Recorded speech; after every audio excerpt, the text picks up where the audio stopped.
అందరికీ నమస్కారం. మొన్న జరిగిన బస్సు ప్రమాదంలో 19 మంది ప్రాణాలు కోల్పోవడం, ఆ ప్రమాదం జరిగిన తర్వాత ఇంకా ఆ సంఘటన కూడా మర్చిపోలేని పరిస్థితి.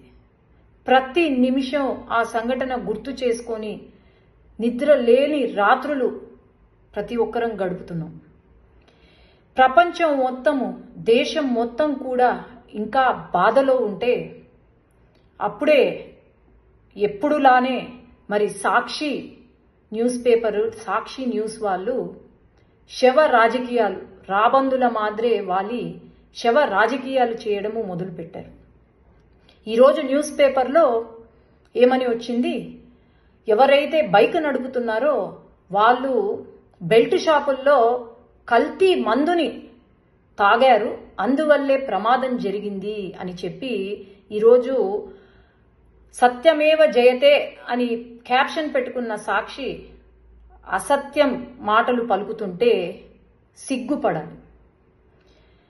ఏమన్నారండి, బెల్ట్ షాపులో పర్చేస్ చేశారు, అది మిడ్ నైట్ అంటే 12 దాటిన తర్వాత 2:30-3 గంటలకు మద్యము, కల్తీ మద్యాన్ని కొన్నారు, అందుకే ఈ యాక్సిడెంట్ జరిగింది అని చెప్పి నిజాలు తెలుసుకొని ఒక సాక్షి న్యూస్ పేపర్ కానీ న్యూస్ ఛానల్ని కానీ ఒక మహిళను అడుగుతుంది, భారతమ్మ నేను మీకు ఒకటే చెప్పేది, మీరు నిజంగా రాజకీయాల్లో ముందుకు రావాలి అని అనుకుంటే నిజం చూపియండి, కానీ అసత్యం చూపించద్దండి. ఈ అసత్య ప్రచారాలు చూపించే మీకు 11 సీట్లు వచ్చాయి. ఇంకా ఇలానే కంటిన్యూ అవుతే మీకు ఆ ఒక్క సీటు కూడా రాదు అని నేను చెప్తున్నాను.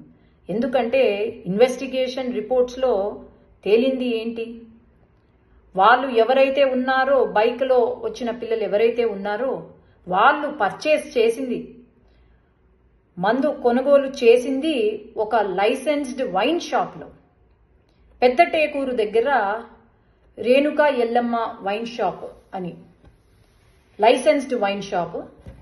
మీడియా మిత్రులకు ఈ వీడియో రిలీజ్ చేయాలి, ఎందుకంటే ఇక్కడ చాలా క్లియర్గా పర్చేస్ చేసిన టైము ఏదైతే ఉందో అది ఫస్ట్ 2 సార్లు కొన్నారు. ఫస్ట్ టైం పర్చేస్ చేసింది 7 గంటలకు, ఆ తర్వాత పర్చేస్ చేసింది కొనింది 8:30కు. మీకు చాలా క్లారిటీగా ఒక లైసెన్స్డ్ వైన్ షాపులో కొన్నారు.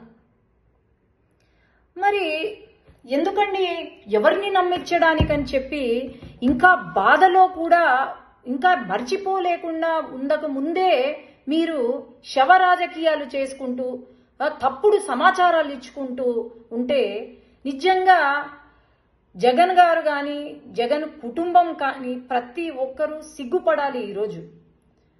ఎందుకంటే మీరు అంత మొత్తం ప్రపంచం మొత్తం, దేశం మొత్తం ఇంకా మర్చిపోలేకుండా బాధపడుతూ ఉంటే మీరు ఇలాంటి రాజకీయాలు చేస్తున్నారంటే మరి మీరు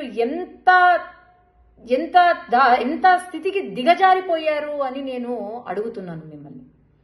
వాస్తవాలు చూపించండి, అంతేకాని ఇలా మీరు తప్పుదోవ పట్టించేలాగా విలువలు లేని రాజకీయాలు చేస్తే మాత్రము ఎవ్వరూ కూడా ఊరుకోరు అని నేను తెలియజేస్తున్నాను.